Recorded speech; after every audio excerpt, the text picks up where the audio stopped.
Can you see my slide? Yes, Doctor. Okay, thank you very much. Okay, thank you, Sharifah Azrin. Okay, Assalamualaikum and pleasant evening. In Malaysia, it's evening, but I guess in Uzbek, it's afternoon, still afternoon, yeah? To students and teachers at the Presidential School, as well as to all other attendees. Yeah? Thank you to the organizer, the College of Computing, Informatics and Media, for inviting me to talk on STEM education as part of the STEM webinar series titled STEM in Malaysian Education. For your information, the title assigned to me is wide and generic. Yeah. So nonetheless, my emphasis will be on how the Faculty of Education at UiTM Malaysia educates our future teachers to be competent in STEM educators. Now, let me begin. Yeah. Now, despite the fact that the distance between Uzbek and Malaysia is more than 5,000 kilometers, yeah, STEM allows us to effortlessly communicate. Right? So this is my introduction, emphasizing the significance of STEM in our daily life. And because of ancestors, our parent, our grandmother, our grandfather are technologically knowledgeable and have a considerable standard of science and technology literacy, we are able to enjoy the advantages of what we have now. So hopefully, yeah, all of us continue efforts on this to uphold the initiative of STEM in Malaysia and also in Uzbek, I suppose. Yeah. Now, this map of Malaysia, I'm not sure whether teachers and students at Uzbek have ever visited Universiti Teknologi Mara. For your information, UiTM is the largest university in Malaysia. But if you look at this map here, we have more than 180,000 enrollment, students enrolled at our universities and more than 30 campuses or branches around the country. So the next slide, so this is fact of education. So look at the previous, if you can imagine, the previous slide show Malaysian map. Yeah, now I'm showing you the location of Faculty of Education in UiTM. Yeah, which is one of the smallest faculty in UiTM actually. Yeah, which it is located in Puncak Alam, Selangor. I hope, I'm not sure whether any of you from Uzbek have visited Malaysia, but it is situated in one of state in Malaysia, one interstate in Malaysia, which is in Puncak Alam, Selangor. Yeah? Now, so basically, this is what I'm going to share with all of you tonight, regarding basically on, I will start with what is STEM, when it's been started in Malaysia, in the world, and then why it is important. And then I'm going to also share some of agendas, some of initiatives in Malaysia that actually affect the declining in enrollment in STEM. I think this is not only in Malaysia, but I guess it is a global concern, right now. And of course, I will touch on STEM curriculum in education faculty, because I'm from Faculty of Education. I'm going to highlight how we actually prepare our teachers, future teachers, to have competency in STEM. And then I also will share some of findings that have been conducted by our students in regards to STEM agenda in Malaysia. And of course, some suggestion on a way forward on how we're going to flourish this STEM agenda or STEM initiative in Malaysia. And I guess Uzbek can also learn or can also take something so that it can be implemented in your country as well. Now, introduction to STEM. So what is STEM? I think everybody knows STEM is an acronym that stands for science, technology, engineering, and mathematics. Yeah, I think everybody knows what is STEM. But now you can, if you read journals, some of them, they have moved towards this STEAM, stream, and so on, right? But this is the earliest or the early initiative on this science, technology, engineering, and mathematics. Yeah. Okay. STEM in education, right? Now, after sometimes here, STEM need to be introduced in education. What is it, STEM in education? It is a STEM is an approach to learning and development that integrates. The key point here is integrates the areas of science, technology, engineering, and mathematics, right? Sometimes we call it a STEM, yeah, but we neglect the integration part of the four elements. Yeah, we sometimes trade it as a silos. Yeah, science silos, technology stand alone, engineering and maths is not integrate. Yeah, and I think that is not the spirit of STEM. Yeah. Okay, and then STEM-based education actually teaches children more than science and maths concept. That's why, like I mentioned just now, when you talk about STEM, it is an integration, not only between science and math, it's more than that. It is an integration with technology and integration with engineering. Yeah? And when we talk about STEM-based education, it should focus on hands-on learning, where it focus on a real-world application. Yeah, because when you talk about STEM, usually you will identify problem, you will solve problem, because why? And in the end, it will also help students to increase their 21st century skills. So anyone know what does it mean by 21st century skills?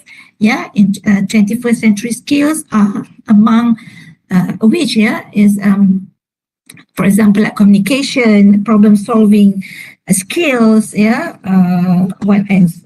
Communication, and then collaboration, and so on. So those are among 21st century skills. So I guess you can Google what do you mean, what does it mean by 21st century skills, so that you can better understand that when you go moving toward this STEM-based education, it will help directly to improve 21st century skills. Now, when STEM started, actually it was first introduced by the US in National Science Foundation in 2001. With the acronym STEM. However, if you read the history, actually it starts with STME, if I'm not mistaken, or SMET, something like that. But there's one researchers, biology, researchers who actually recoined STEM into science, technology, engineering, and also mathematics. Now, successful and important jobs are directly linked to STEM education, right? Studies have shown that STEM education is important because it helps, this discipline actually helps to resolve social and economic problems in the field of whether science, technology, engineering, and mathematics. And because which includes also diseases, infrastructure, climate, etc. Right? And we are hoping that to foster a new generation of professionals who know the true importance of STEM in relation to progress, problem solving, critical thinking, innovation, and lifelong learning. So we are hoping that with this initiative, it will help to solve, like I've mentioned just now, the social problem, the economic problem that close related to our daily life. All right. Now, why STEM is important, right? Why every country in the world is moving towards this direction? Because if you look at the journals, report from UNESCO, World Economic Forum, World Health Organization, for example, you can see that the global economy is changing. And you can see that the current jobs are disappearing due to automation. New jobs are emerging every day as a result of these technological advances, as a result of this technology disruption. Yeah, and based on statistic by if I'm not mistaken, UNESCO, this US, on this statistic on this employer demand, it shows us that the employer demand for STEM qualification and skill is high and will continue to increase in the future. Right, and the statistics have shown us that currently 75% of jobs in the fastest growing industries require workers with STEM skills. Now, with this statistic that have been shared, you can just browse at the internet or a report saying the same thing, repeating the same thing, that the current jobs will be disappear and will be replaced by automation, and the STEM qualification skill is high. And based on that, our young generation need to be competitive. Because workforce need people who can adapt to a changing workplace, to adapt themselves with a changing pace in technology, with a rapid changing in technology, disruption in technology, and so on. Now, STEM, however, with the help of STEM, it could empower individuals with the skill to succeed and adapt to this changing world. Right now, you also can see, the fast-changing technology, the disruptive and technology, especially, we can see that for the past 3 years that COVID have actually, we have a lockdown due to COVID and so on. So this have led us to expedite our changing direction towards this online kind of learning and so on. Right? So these continual advances in technology are changing rapidly, and it changed the way students learn, the way information being shared, the way being connected and interact with, for example, like what we are doing at the moment. This is due to advance in technology. Now, I have also mentioned in the previous slide that the importance of why we need to enhance, or why we need to flourish this STEM, because skills developed by students through STEM, which is a soft skill that I have mentioned just now, the 21st century skills actually provide them with the foundation to succeed at schools, not only at schools, but of course beyond, during their workplace, during their life at college, at universities, and so on. Okay, now this is, I would like to share some of this, what we call this, 50 fastest growing and declining jobs over the next decades. So I zoom it into this bubbles. You can see the bubbles showing the 20 fastest growing jobs in the next decade. And if you look at the bubble here, I think it's more than 90%, which is actually STEM field. STEM discipline that, for example, like physical therapists, information security analyst, nurse practitioner, medical and health services manager, physician assistant, Aris, operation research analysis, and so on. So these are all the 20 fastest growing jobs that actually have been shared by this US agency on this, about this fastest growing jobs.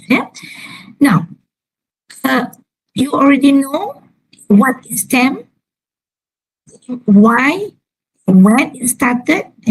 Now let's look at what I have mentioned earlier, that there is a relationship with STEM and 21st century skills. Students, you can go to this YouTube. I'm not going to share, I'm not going to play this YouTube at the moment, but you can go and type the link that I have shared here, and you can see how, what if you want to go further, you want to know further on what does it mean by the 4 C's of 21st century skills, right? So without, we have to understand, and if we read further on this STEM, you can see that there's a relationship between this STEM and also 21st century skills. I think I have mentioned in my earlier slide on this. Another thing is that the importance of STEM education 4 Sustainable Development Goals. Right? So how many of you this is your first time heard about this SDG? Sustainable Development Goals. So I hope students from Uzbek and also maybe the teachers and also an audience, if you are not familiar with this Sustainable Development Goals, this is the what we call initiative by United Nations. By 2030 we have together to actually to support this UNESCO, to support this UN initiative towards this Sustainable Development Goal. Now, so how this STEM actually connect to these Sustainable Development Goals? Now, SDG or Sustainable Development Goals, actually there are 17 goals. So let me just read very quickly what are the 17 goals. The first one is no poverty. So whatever initiative that we do, it must link to this no poverty.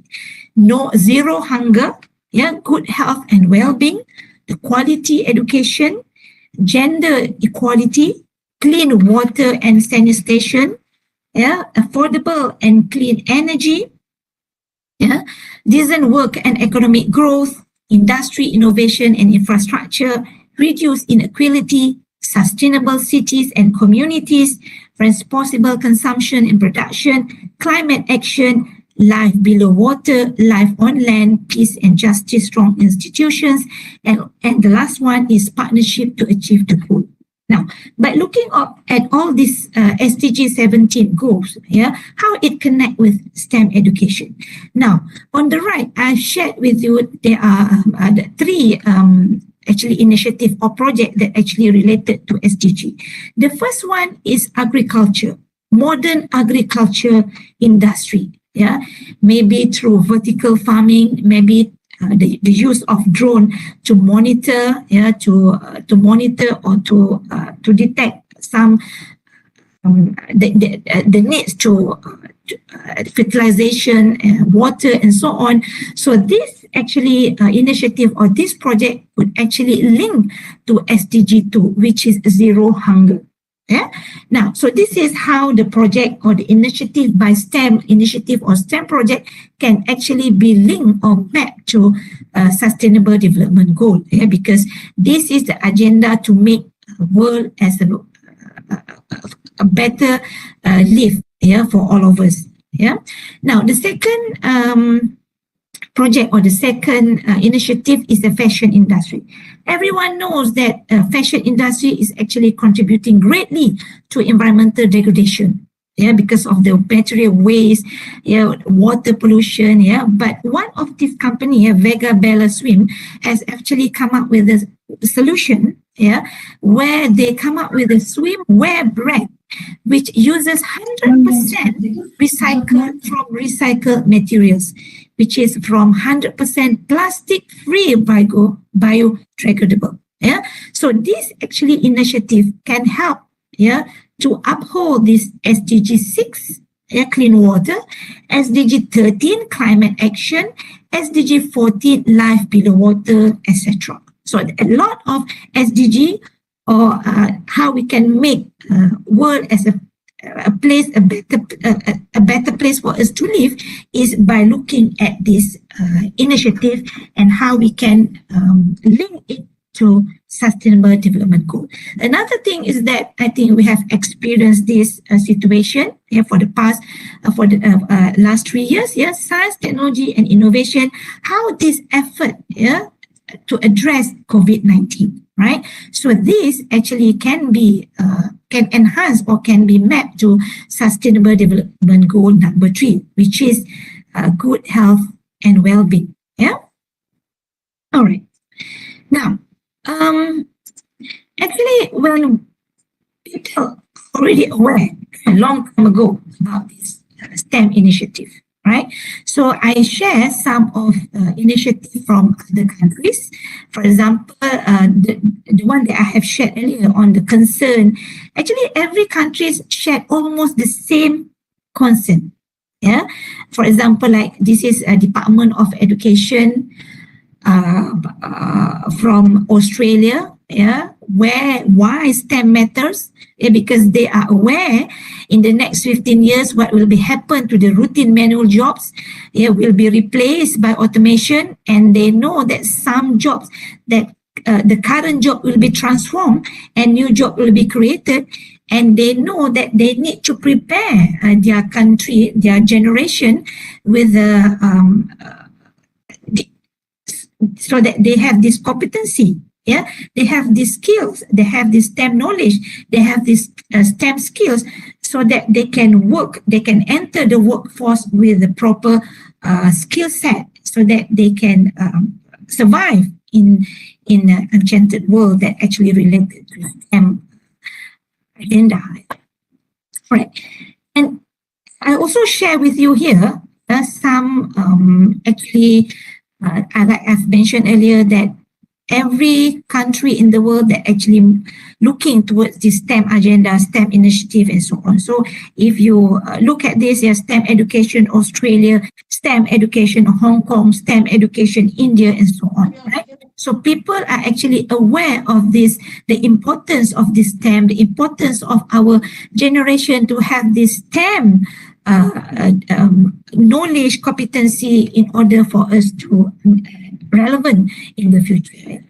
Now, share with you some of this strategy by this country, Scotland, STEM strategy education training by Scotland, whereby for the past 10 years, they still remain on this 4 initiative or this 4 agenda, which is to build the capacity of the education and training system to deliver excellent STEM learning. So the employers have access to the workforce they need. Remember just now, I have shared this concern based on Australia and based from what we call that, from journals and so on. See, it shares the same concern, right? And secondly, to inspire children. Why do we need to inspire children? Why do we need to inspire young people and adults to study STEM? Because we can see there's a declining in young generation to enroll in STEM. There must be a thorough study to look at why this thing happens, why our young generation do not want to further their study in STEM discipline, for example. Because we need STEM people. We need people who have these specialist skills or this what we call as a STEM competency and so on. And the third point is that to close equity gaps in participation and attainment in STEM, so that everyone has the opportunity to fulfill their potential and contribute to Scotland economy. Because if we read further, the importance of STEM, because it helps to increase economy of a country. And the fourth one is to connect the STEM education and trainer offer with labor market. So this is where the university, the schools need to connect, need to have a strategic partner with industry, so that we prepare our young generation to have this to match with the skills that is needed by the industry. Okay, and I would like to share also, this is a practice of STEM in Japanese curriculum. And I've shared with you the journal that you can read further.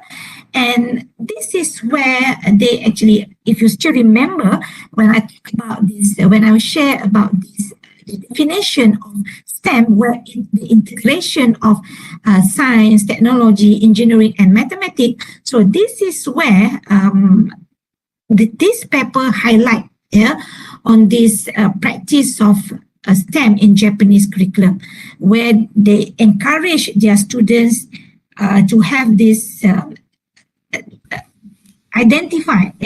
to have this critical thinking, to identify the needs, identify the problem.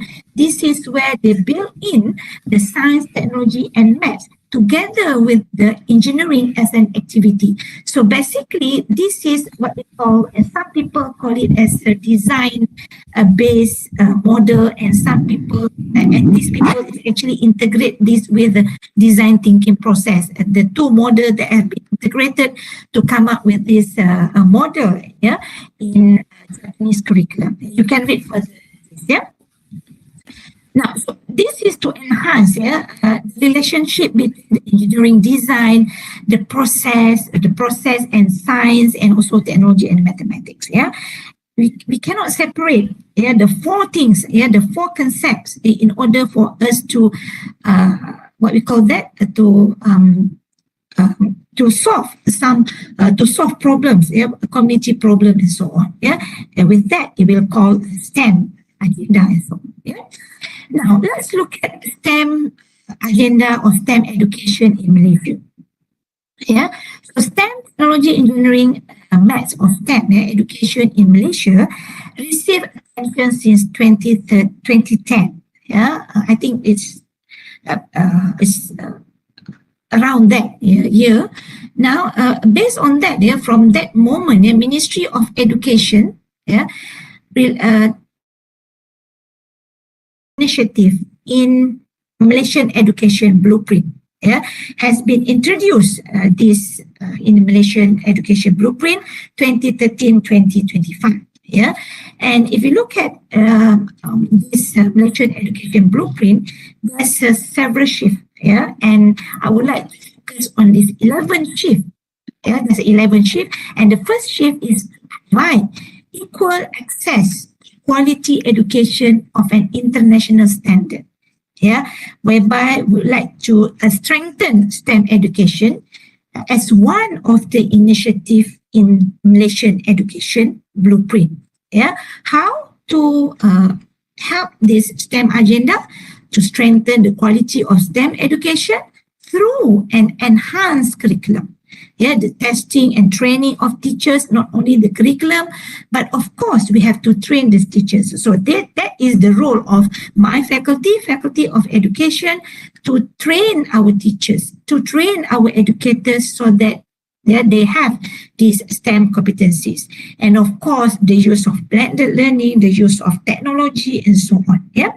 Now, why it happened that way? Because the emphasis of this Malaysian Education Blueprint, there are two main things that have been mentioned here. For example, enhanced curriculum. Curriculum will be enhanced due to this agenda, because we would like to enhance or to emphasize higher order thinking skills and applicability to everyday phenomena. Top up with curriculum modules targeting the largest content and skill gap among students. Identified in teams. TIMSS and also PISA assessment will be rolled out through this agenda of enhanced curriculum, which is actually the main agenda is to emphasize on these higher order thinking skills. Now, with this enhancement in curriculum, we are hoping that it will also enhance blended learning models by introducing student to enhance it, because this blended learning is also part of this technology, advance in technology, and it helps students in their learning. And also, we also want we also target this initiative to primary school students and also their parents. Also one of the people or one of the community that have been that will be targeted through this informal outreach to increase interest in science and maths. Now, the second point is to increase public interest and awareness in STEM through campaign and partnership. Now, one of the reasons why STEM selected as national agenda and initiative are due to, the first thing is limited awareness about STEM. There is a general lack of awareness among students and parents of the value about STEM. Now, about the value of STEM learning and its relevance to everyday life. Yeah. So in 2008, yeah, which is it's quite long ago, but it's still valid. Yeah. Survey done by this Malaysian Science and Technology Information Center, they found that public awareness of selected science and technology fact is lower in Malaysia. Yeah, compared to other countries like USA, Europe, South Korea, and India.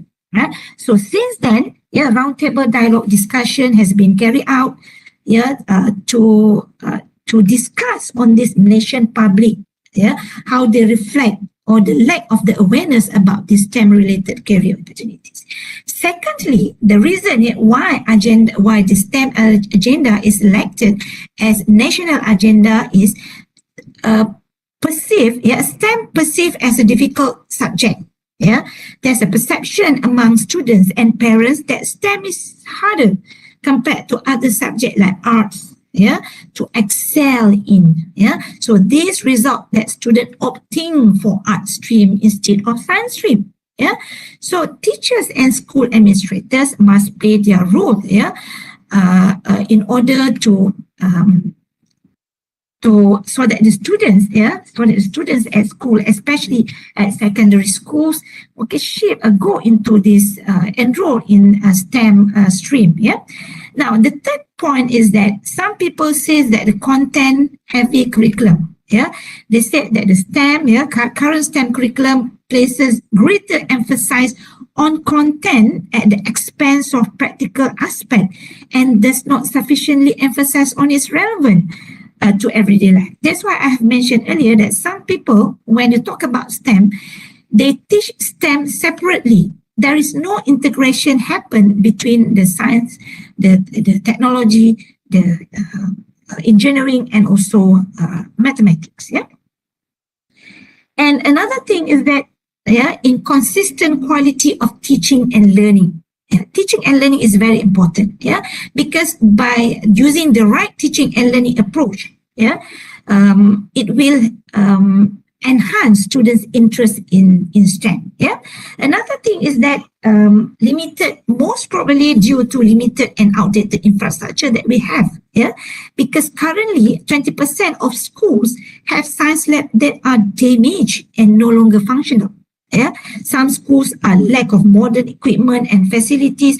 So this make the effective teaching and learning of STEM, especially through the use of practical lab work, where we need to have a more challenging kind of approach to deliver, whereby it will eventually affect the interest of students. Now, this is one of conceptual framework on for STEM learning. I'm not going to elaborate further on this, but basically it shows how the importance of students to have this so-called situated STEM learning. It is this learning is grounded within a situated, authentic, and relevant context. Right. So from there, we can. Like what have been mentioned by one of these articles that I've shared just now from Japan, this is almost similar where it involved the engineering design and how students involved in becoming more into this inquiry kind of approach, right? And then how can this technology literacy be embedded into this engineering, and how can we embed this mathematical thinking to analyze, to evaluate the design, to solve, and by hoping that in the end the things that we done is in the end will help connect with the real life situation, real life, and in the end will solve community problem and so on. So this is basically the common framework that usually being used when we talk about this STEM learning. And this is another STEM component in Malaysia that has been highlighted by Chong in 2019, where the context of STEM in Malaysia based on these three things, STEM field, STEM education or STEM approach, and also STEM stream. Okay, now let's look at the reason or declining enrollment and the quality of STEM. Now, I think I have mentioned just now, the one that I have mentioned just now, this is the summary of why Malaysia is moving towards this agenda, because due to these 5 points, I think that I have elaborated just now. Now, so this is based on the initiative or the agenda or the Malaysian blueprint that have been mentioned just now. Looking at the STEM agenda is something like from cradle to career. The framework was constructed using learning theories such as situated, like I have mentioned just now. Okay, and as we can see here, as a result of what I have mentioned just now, we can see that the STEM should start as early as possible, just from kindergarten. This is where it will foster interest, and this is where students show their interest, show their curiosity, try to discover, try to engage in science, in technology, and this is where the role of educators to teach and to inspire their students at kindergarten level, and then we move to primary. Where at this point, students, we are focused on how to construct relation to build up foundation of STEM. And this is where, we hope, by at this level, students be able to investigate, to explore, of course, at their level, at primary level. So and educators need to find a project or a certain activities that actually students at primary level can investigate, can explore, so that it can help educators to retain interest among primary students.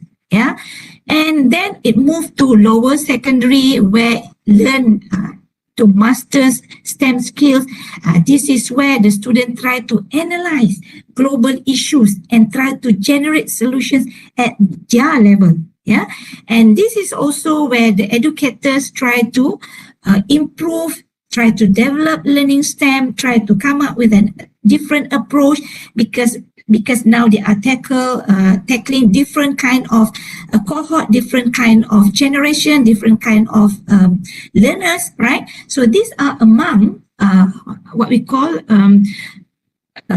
from cradle to career, what we call this, where we start STEM initiative or the STEM concept starting from the kindergarten until moving towards the tertiary level, and how we prepare them with this STEM competency later on, so that they prepare their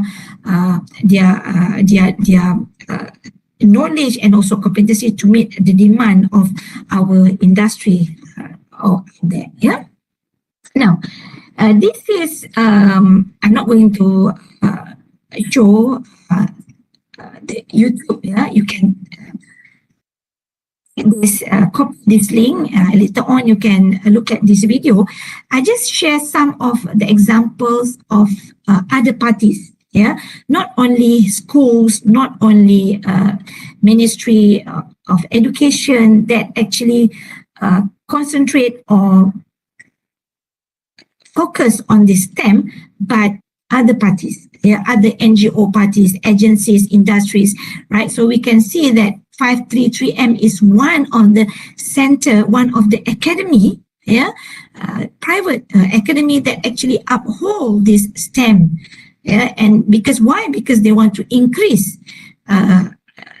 awareness in STEM, and later on they want to increase enrollment in STEM at university, at college level, because they want to new generation to be aware that STEM education is not boring, it's not heavy, and so on. Right? So you can go and look into this 5T3M initiative on uphold this Malaysian agenda, national agenda, which is STEM education. Now, and then we have another academy, so-called STEM academy, can also have this, share the same vision and mission of this Malaysia, all right, and we're focusing on this nurturing architects and engineers. Actually, they have a lot of activities, where you can go and visit this STEM academy, and where they focus on these observation skills, investigatory experience, critical thinking skills, explorations. So they enhance these skills, so that the students be able to enhance their critical thinking and so on. This is a very good effort from private, to uphold this and to have a national agenda, STEM education. Now this is another one. You can go to stem.org.my.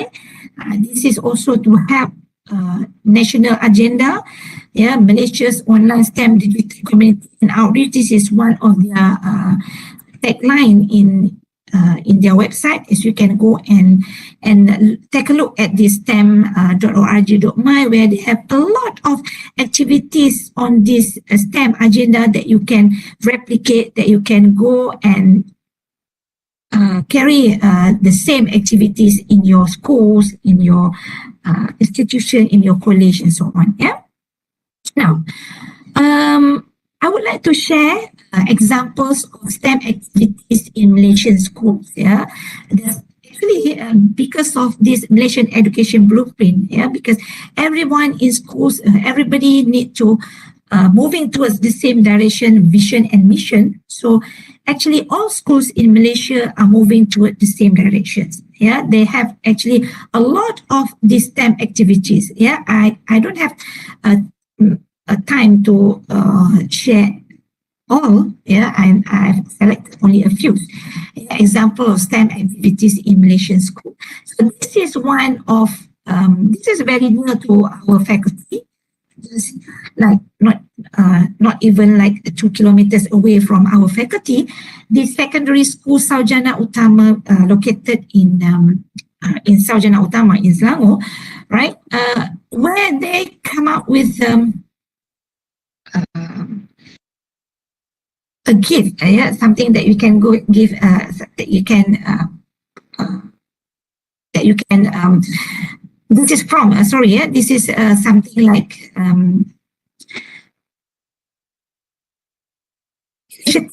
by the school, where they to reduce the use of cement and increase the fiber percentage. This is an examples of one of their effort. The other one is that how they actually grass and dry leaves, they come up with the compost, grass and dry leaf, and use it as a plant fertilizer. And you can see that there's a plant that have been planted by students and by teachers from this compost that act as a plant fertilizers. This is one of the initiatives to actually uphold this STEM. This is another thing. They have a section, a part of the section at their schools, where with a collaboration with industry, where they turn fabric, where they turn plastic bottles, and where the fabric can be produced from these plastic bottles. You can see that there's a small picture here where they turn the fabric into t-shirts. This is from all this from plastic bottles.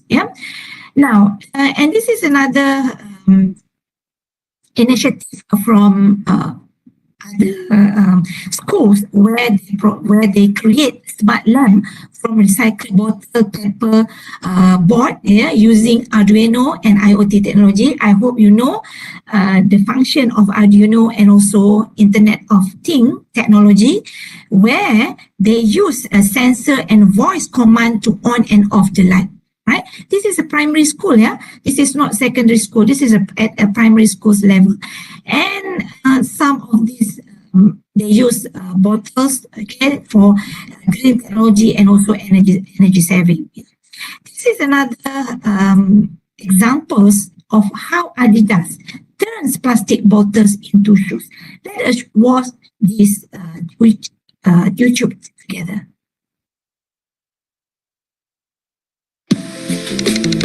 Adidas makes over 400 million pairs of shoes every year. Manufacturing that many shoes requires a lot of resources, but constantly creating new materials isn't great for the environment. So Adidas is turning to a different source. Experts predict that in 30 years, there will be more plastic in our oceans than fish. And one study estimates that 90% of seabirds have consumed some form of plastic waste. All that pollution on beaches and in the ocean is harmful to both marine life and humans. So Adidas is trying to stop some of that plastic before it reaches the ocean. In 2015, Adidas partnered with the environmental organization Parley for the Oceans. Their goal? To turn marine pollution into sportswear.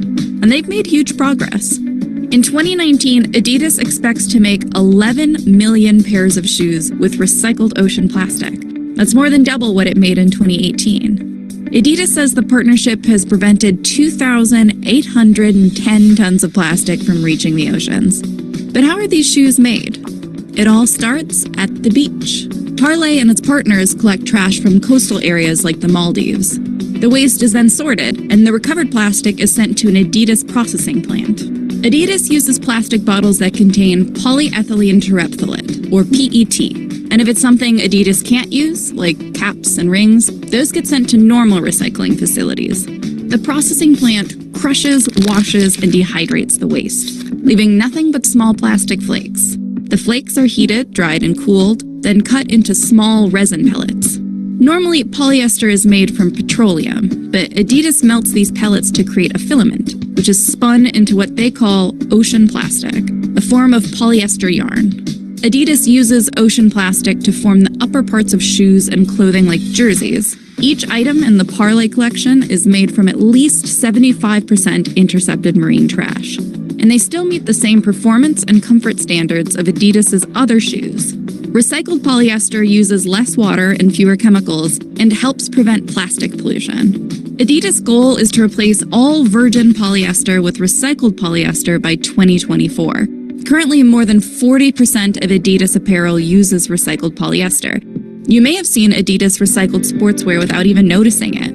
Clothing made with ocean plastic has been used in college football, baseball, the NHL, the Australian Open, and more. But this doesn't eliminate plastic pollution entirely. Washing polyester clothing can create microfibers, which may end up in the ocean. Adidas suggests that customers wash their clothes less often, use cold water, and fully fill the machine each time. But this is just the first step. Adidas is also developing a 100% recyclable shoe called the Futurecraft Loop. The shoe is made to be remade, because it can be returned and broken down to create a brand new pair. Futurecraft Loop is expected to be available in 2021. With the help of Parley for the Oceans, Adidas is using readily available material to manufacture new products, which is a big step towards a sustainable future. All right. Okay, now you can see how plastic bottles can be turned into shoes. You can see that at the end of the YouTube just now that the narrator mentioned about this STEM, about this, how it can help to sustain the environment and so on. Yeah. Now, I think the slides, the things that I have mentioned just now, I hope you can catch the importance of this smart partnership. Yeah, I have actually slowly embed in my sharing session just now that the importance of smart partnership, schools with university, industry, agency, and also NGOs. You can see what are the benefits of this smart partnership. Yeah, the first one is the students can engage and participate. Yeah, in this, they know the industry, they were aware of this agency, right, and what kinds of project or activity that can be done with them. Yeah, awareness of emerging jobs. Yeah, okay, capabilities, future workforce, and also is to prepare students from in the transition from school to college and from school to work. Yeah. And also, schools also can benefit from here. Yeah, from there they can develop the leadership. Yeah, they can up to date with the industry insight, okay, industry standard technologies, and also they can improve teaching and learning innovations through engagement with industries, with universities, and so on. and how it benefits industry. Yeah, because industry can match workforce skills that needs. They know, they understand what have been going on at schools, at college, for example, and how they can actually grow STEM workforce through that relationship. Yeah, and there is an opportunity to engage with employee, and also this is some sort of a corporate social responsibility. Yeah, because usually industry, agency or NGOs, they have this corporate social responsibility or community service, what we call engagement, yeah, with society, with schools and so on. Yeah, so it is important for us, yeah, to extend this collaboration with industry. Yeah, as what I have mentioned, this secondary school from Sarjana Utama, when they embark in some of the projects, they engage with industries. Yeah. Now let's look at zoom into more into this how Faculty of Education at University of Technology Mara embed this STEM in their curriculum. Yeah. Now, so to prepare, as you mentioned just now, I am from Faculty of Education. So we are here to prepare our teachers, future teachers, to have this competency in STEM. So therefore, we have an effort, some kind of effort have been done to look at the curriculum, yeah, at our faculty to strengthen our curriculum so that it will help our future teacher to have this competency and also knowledge in STEM. The first one, yeah, we have this so-called courses that actually we call it as innovative technologies in teaching and learning. Right, this is to improve or to make our students have this kind of skills, technology skills, yeah, advanced technology skills in order for them to create or to craft teaching and learning approach. Secondly is gamification in teaching STEM. Yeah, this is although this is quite new, yeah, gamification, and this is the trend nowadays, yeah, gamification in teaching STEM, and then integrated STEM education, because we want to train our students that we cannot look STEM as in silos, because whatever the information, the knowledge or the concept that we teach in science, in biology, in physics, in chemistry, we need to integrate with other concepts like in mathematics, how it connects to maths, how it connects to engineering and technology, how actually biology can be connected to chemistry, and how chemistry can actually be connected to physics, biology, and so on. It must be integrated, right? So that the student know or they're aware on this how the relation with their daily life. Yeah. And then creativity and creative teaching in science. This is very important because I have mentioned just now why we want to expand this, or why STEM is a national agenda, because we want our students, or we want our teachers to have this creativity and to be creative enough to craft teaching approach or in science, yeah, teaching activity and so on, right? And the other one that we have introduced not recently, like for the past 3 years, is the Minecraft for educators.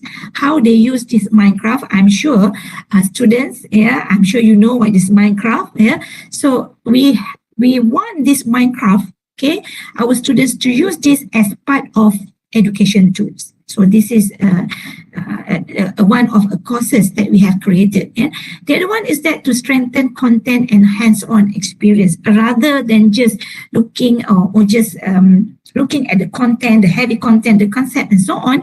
But we also encourage this hands-on experience, yeah.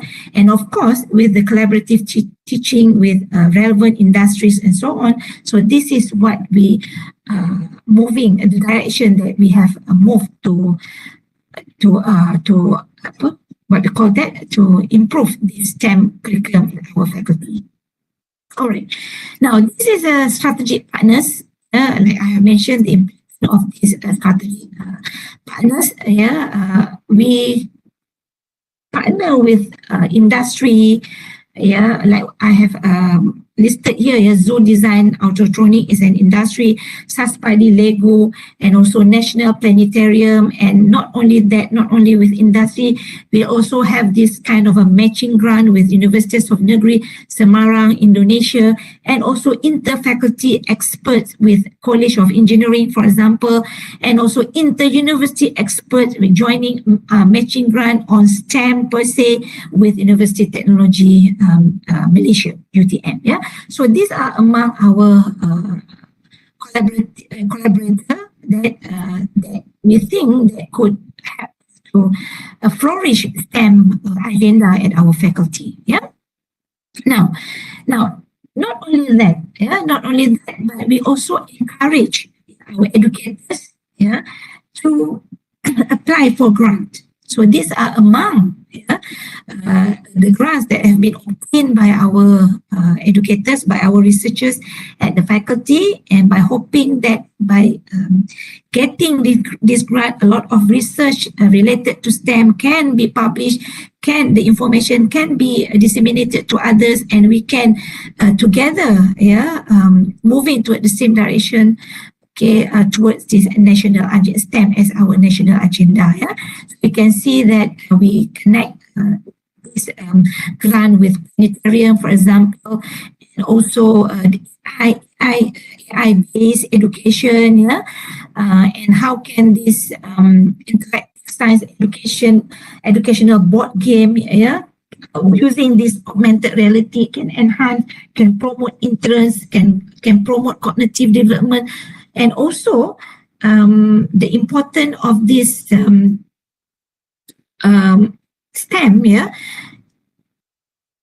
on how can this being embedded in curriculum, and to what extent our teachers perceive the importance of this STEM, and how can they help themselves to have this kind of competency and also knowledge on this STEM.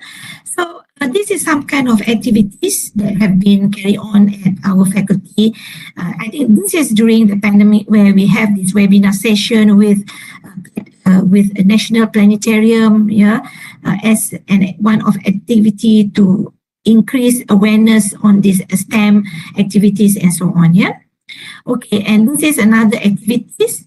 STEM activities from my Department of Science Education, and also Science Education Society. This is actually what we call this SciTech.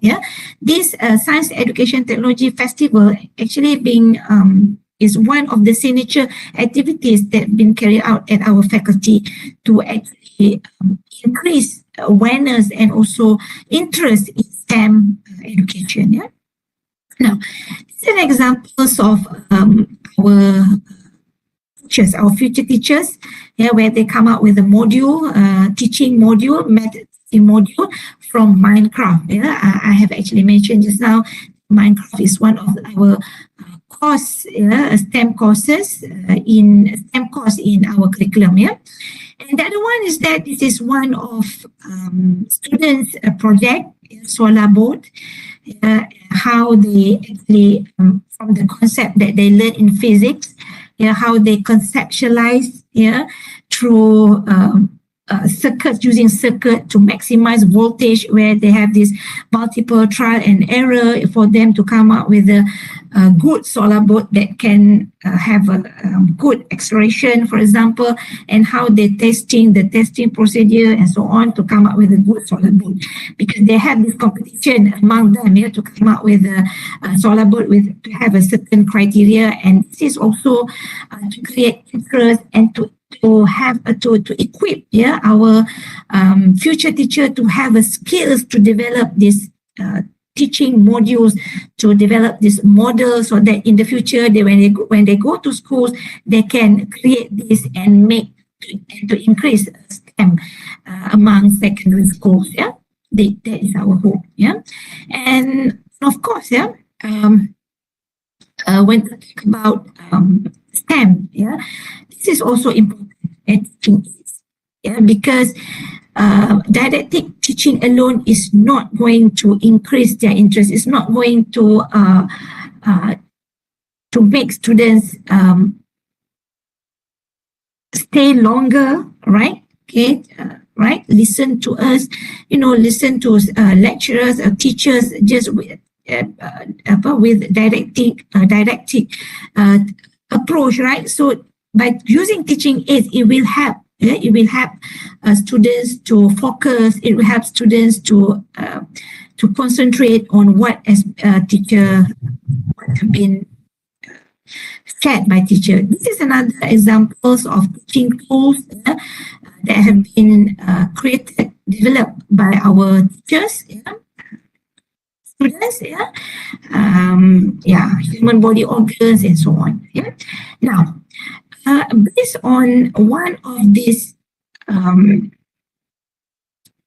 articles shared by practitioner and friends, when you talk about STEM learning, this not only happen in schools or in college, but it happens it has its own ecosystem.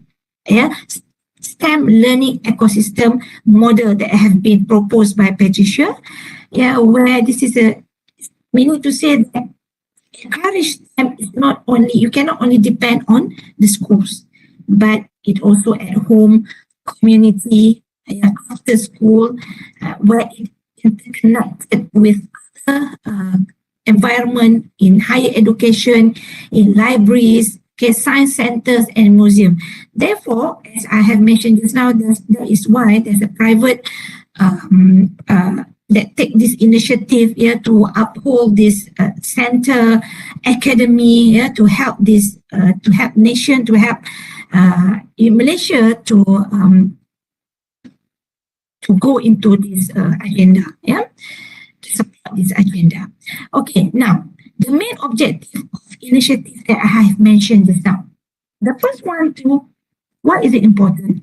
The first one to awareness, to create awareness, to increase awareness and culturation, in STEM, among students, not only students, but among teachers, and also community through STEM program, to STEM initiative like what I have shared in schools, in academy, in private academy, and then smart partnership. I have mentioned on the importance of this smart partnership, where you collaborate with industries, public and private agencies, organizing workshop for teachers, organizing workshop for students, and then the third one is upskill and reskill.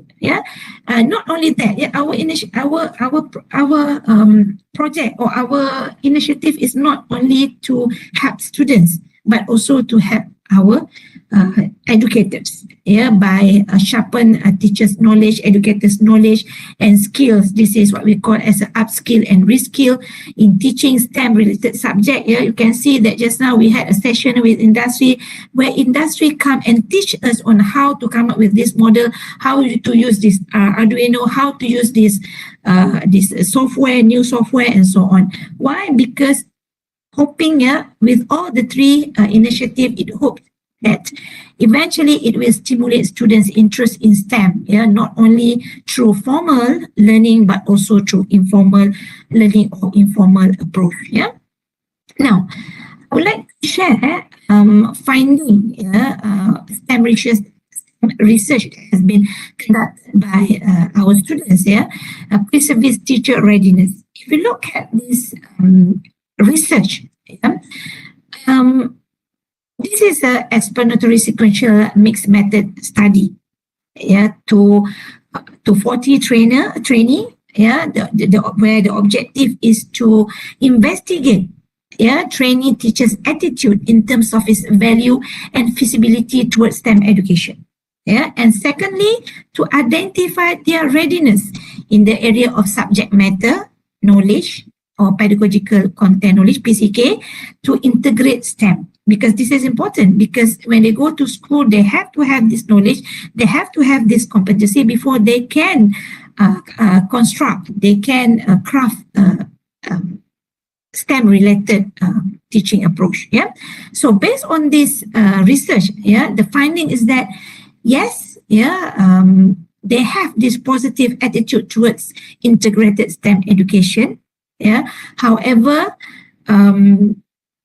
they have this negative attitude towards integrated STEM education in terms of its feasibility, and fortunately they have positive attitude on their personal desire to become integrated STEM teachers, alhamdulillah, but they have moderately low level pedagogical content knowledge and moderately high level of subject content knowledge on STEM related subject.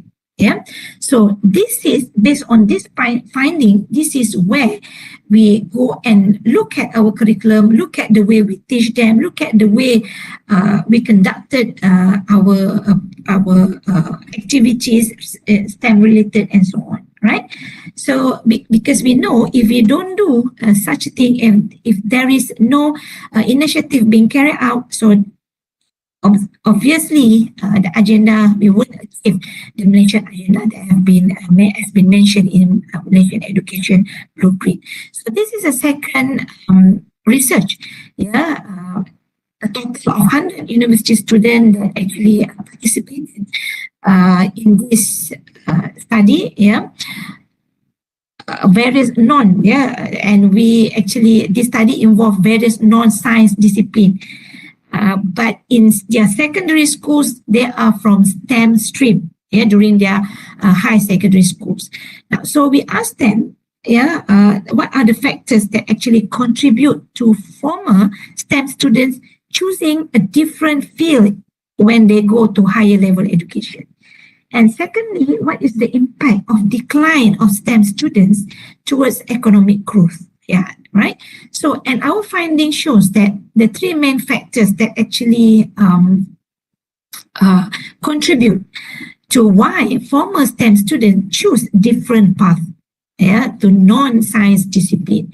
The first one is socio-economic factors due to the school and home environment of students.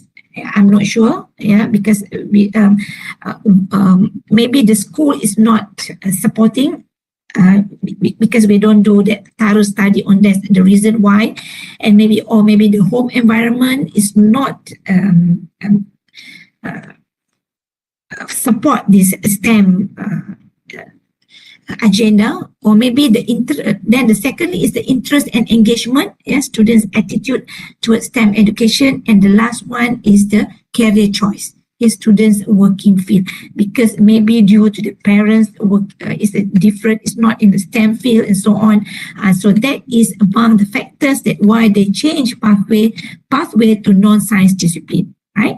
And the finding too is effect of STEM declining to country. The first one, countries unable to produce innovation and technology, because in my earlier slide, I have mentioned the importance of this STEM because most of the job in the future will focus on the STEM discipline.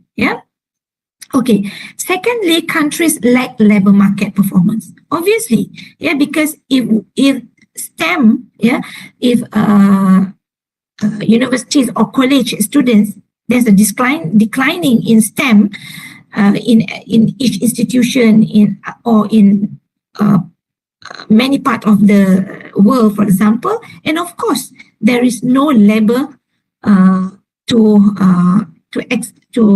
or experts in STEM, for example, and then no return on community investment related to STEM education and innovation, such as research and development, because the focus is not on STEM. We don't have manpower in STEM.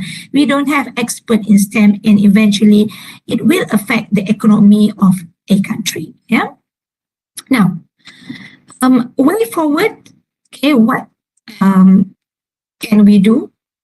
Continuous effort equip and support faculty members and students as STEM educators. I think we must continue with the effort.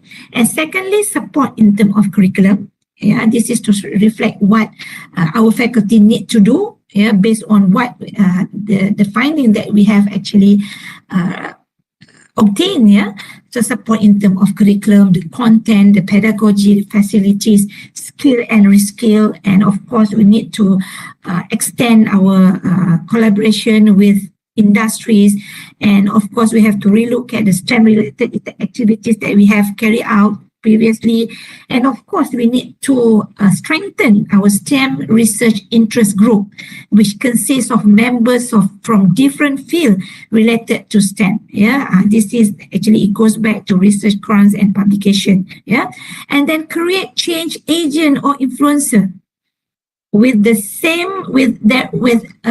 small gap, age gap with a secondary school, with primary school, that can influence, that can attract secondary students to pursue in STEM field. Maybe the scientists, excellent teachers, excellent students, to be a mentor, to be an influencer, to attract secondary students, so that they will have this interest, and later on they will pursue in STEM field. And then to inculcate college attending and career ready mindset in STEM field, which we hope that eventually it will increase advanced training and careers in STEM field, and hopefully it will expand the STEM capable workforce and increase scientific literacy for all students around Malaysia. Now, before I end my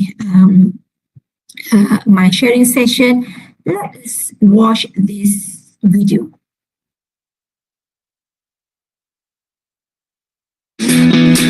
There's more to STEM than you think.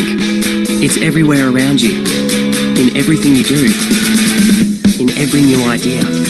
Learning STEM is more than lectures, textbooks and calculators. It's creating, exploring and experimenting. Developing new ways of thinking, finding better ways of doing things. When you choose STEM, you'll be using the latest technology, working in and outside the classroom, thinking outside the box to solve global and local problems. STEM will give you the skills and knowledge to land your dream job. That's why it's important you choose STEM subjects in years 11 and 12. So no matter what job you choose to do, you'll stand out and make your mark. Adapt to any situation and have the skills to do any job, any place, any time, anywhere. Give yourself the best opportunity for an exciting future. I want more for my life. I will make it happen. I will succeed. Choose STEM.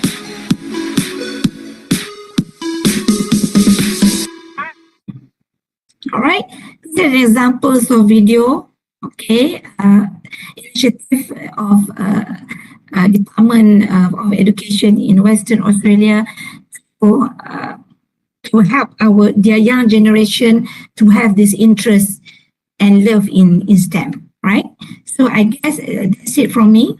Okay, thank you.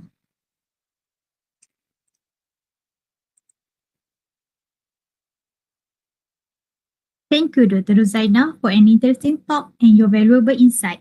For the audience on YouTube channel, we are really sorry for the audio problem at the beginning of our webinar. Therefore, I will read again the background of our honorable speaker. Associate Professor T.S. Dr. Sharifah Ruzaina Syed Aris obtained her bachelor degree in chemistry, master degree in education, and also her PhD from Malaya, Malaysia.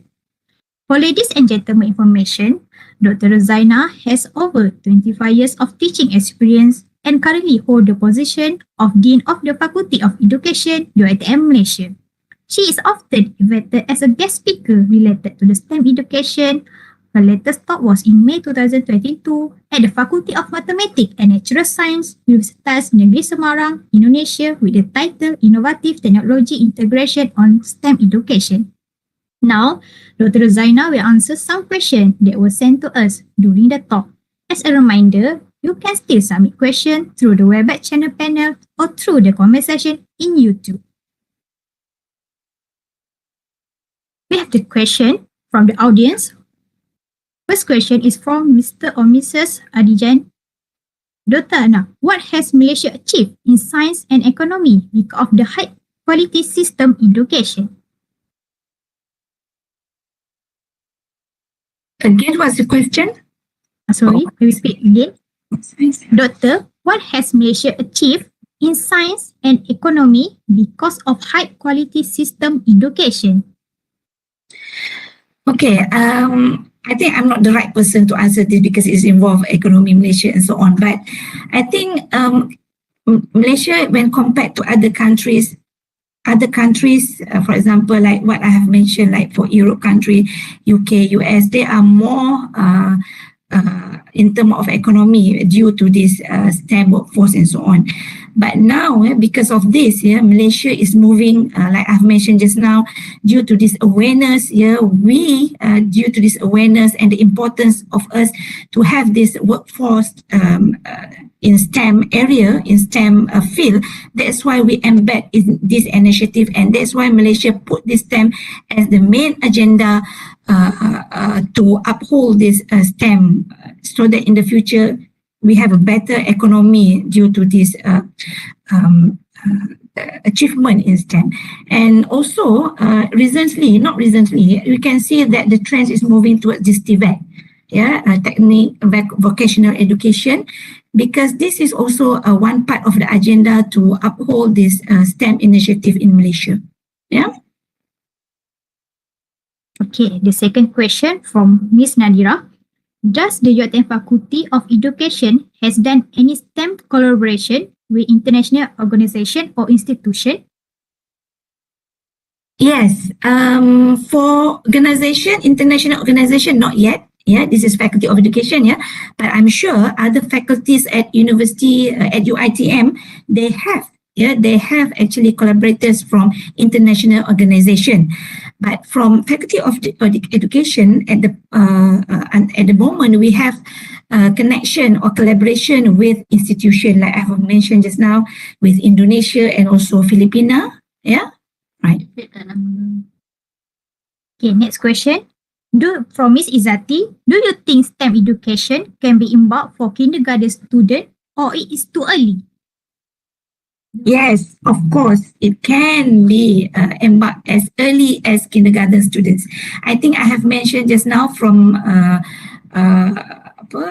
Cradle to Career. If you still remember the slide that I have mentioned, when it started as early as at kindergarten level. So, and there's a level, and what are the things actually the students can gain at that level, what are the skills and what are the approach that can be used by teachers at that particular level from primary until college.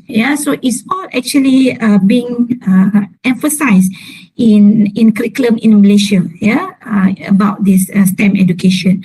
So don't worry, you can start from the early stage, from the kindergarten. Okay, understand.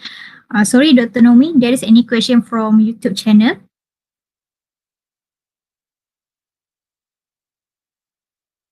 I think that's the question for today's session. Thank you again, Dr. Ruzaina, for answering those questions and for the meaningful sharing today. Now is the time that we wait. We will have a group photo session. All participants are required to turn on the camera and ready for the session.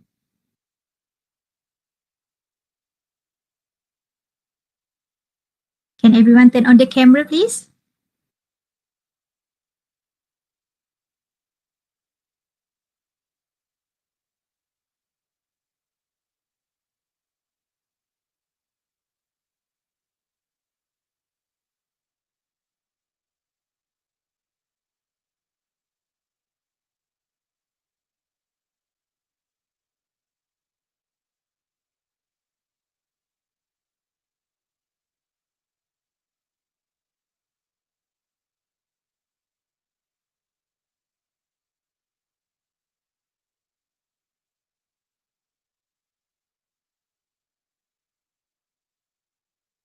Can I repeat again? Can everyone open the camera again for the photo session?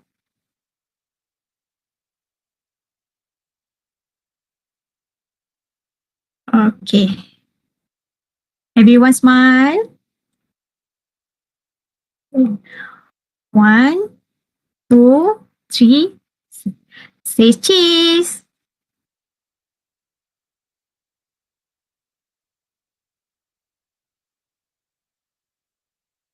Well,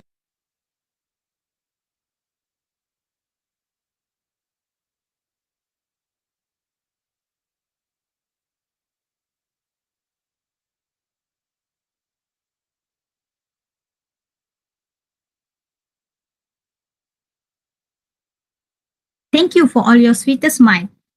The link and QR code of the feedback onto the event is available in the Webex chat panel and YouTube comment section.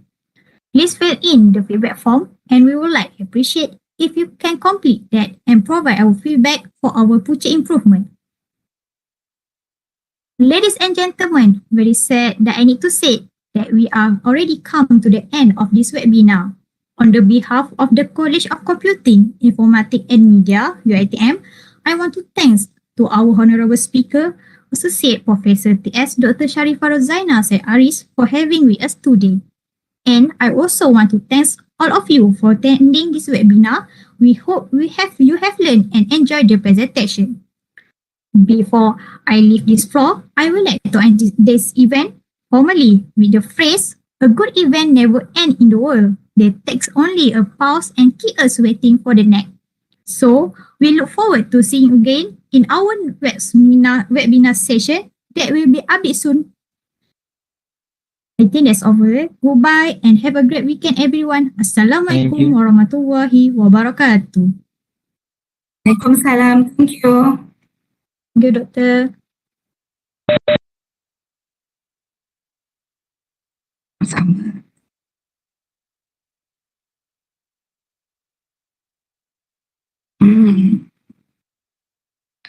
Boleh sembang kejap tak? Boleh. Tak tahu sikit. Before that, I have shared the link at the chat kan? Ada tak Dr. Nomi? Okay. Okay.